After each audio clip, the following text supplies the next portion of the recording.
Hi friends, இன்றைக்கி நான் பார்க்க போகிற வீடியோ என்னென்னு பார்த்தீங்கன்னா ஸ்ரீதேவியோடைய பயோகிராஃபி பற்றி தான் பார்க்க போகிறோம். வாங்க வீடியோக்குள்ளே போகலாம். ஸ்ரீதேவி ஆகஸ்ட் 13, 1963 அன்று இந்தியாவின் தமிழ்நாட்டில் உள்ள தனது தந்தையின் சொந்த ஊரான சிவகாசியில் பிறந்தார். அவரது தாயார் ஆந்திர பிரதேசத்தின் திருப்பதியை சேர்ந்தவர். எனவே ஸ்ரீதேவி தெலுங்கு மற்றும் தமிழ் பேசும் மொழியாக வளர்ந்தார். அவருக்கு ஸ்ரீலதா என்ற சகோதரியும் சதீஷ் என்ற மாற்று தாய் சகோதரரும் உள்ளனர். அவரது தந்தை 1991ஆம் ஆண்டு காலமானார். அதே நேரத்தில் அவரது தாயார் 1997ஆம் ஆண்டு காலமானார்.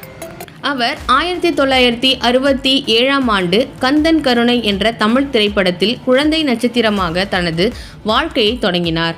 1977ஆம் ஆண்டு தெலுங்கு திரைப்படமான பங்காரக்காவிலும் 1969ஆம் ஆண்டு மலையாள திரைப்படமான குமார சம்பவனிலும் குழந்தை நட்சத்திரமாக நடித்தார்.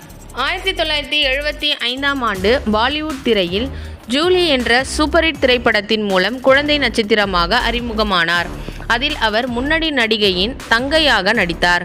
அதன் பிறகு அவர் 1979ஆம் ஆண்டு முதல் இந்தியில் வயது வந்தோர் வேடத்தில் நடிக்க தொடங்கினார்.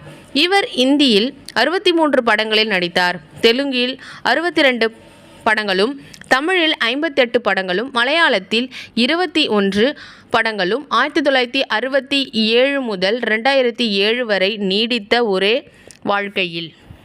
ஸ்ரீதேவி 1977 முதல் 1983 வரை தமிழ் படங்களில் கமலஹாசனுடன் வலுவான திரை ஜோடியை உருவாக்கினார்.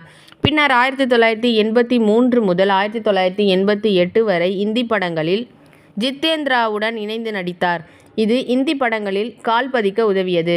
1978 முதல் 1985 வரை தெலுங்கு மற்றும் கன்னட படங்களில் NTR, ANR, கிருஷ்ணா, கட்டமநேனி, விஷ்ணுவர்தன் ஆகியோருடன் காதல் கொண்டதன் மூலம் அவரது ஆரம்ப புகழுக்கான கூற்று தோன்றியது.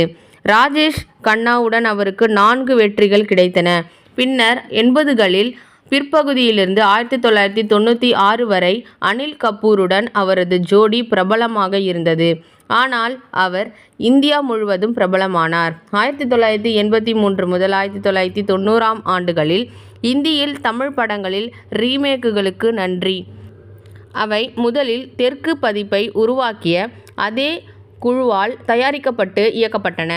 இந்த படங்களில் அவர் ராஜேஷ் கண்ணா அல்லது ஜிதேந்திராவுடன் நடித்தார். அவர் மாலினி ஐயர் என்ற தொலைக்காட்சி தொடரிலும் தோன்றியுள்ளார். கபூம் என்ற தொலைக்காட்சி நிகழ்ச்சியில் நடுவராகவும் ஏராளமான அச்சு மற்றும் தொலைக்காட்சி விளம்பரங்களிலும் தோன்றியுள்ளார்.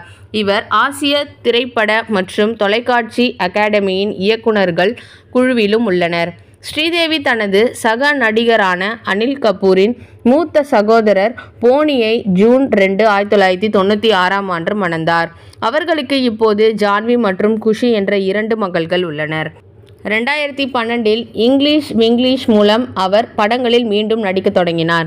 அவர் பிப்ரவரி 24, 2018ஆம் அன்று துபாயில் உள்ள ஜுமைரியா எமரெஸ்ட் ட்விஸ்ட் ஹோட்டலில் தங்கியிருந்தபோது துபாயில் உள்ள பாலிவுட் நடிகர் மோஜித் மர்வாவின் திருமணத்தில் கலந்து கொண்டபோது தற்செயலாக குளியல் தொட்டியில் மூழ்கி இறந்தார். அப்போது அவருக்கு வயது 54 வயது. இவர் 1985 முதல் 1992 வரை அதிக சம்பளம் வாங்கும் இந்திய நடிகைகளில் ஸ்ரீதேவியும் ஒருவராவர். 1993லிருந்து 1996 வரை அதிக சம்பளம் வாங்கும் 2வது இந்தி நடிகையும் ஸ்ரீதேவி தான். இந்த பதிவு பிடிச்சிருந்தால் லைக், ஷேர் அண்ட் சப்ஸ்கிரைப் பண்ணுங்கள். இதே மாதிரி வேறொரு இன்ட்ரெஸ்டிங்கான பயோகிராஃபியுடன் உங்களை மீட் பண்ணுறேன். அதுக்கு முன்னாடி நம்ம சேனலை சப்ஸ்கிரைப் பண்ணலாம், சப்ஸ்கிரைப் பண்ணிக்கோங்க. பக்கத்தில் இருக்க ஆல் ஆப்ஷன்ஸ் பட்டனை கிளிக் பண்ணிக்கோங்க. அப்போ தான் நான் போடுற வீடியோஸ் உங்களுக்கு நோட்டிஃபிகேஷன் வரும். தேங்க்ஸ் ஃபார் வாட்சிங். அடுத்த வீடியோ பார்க்கலாம். பாய்.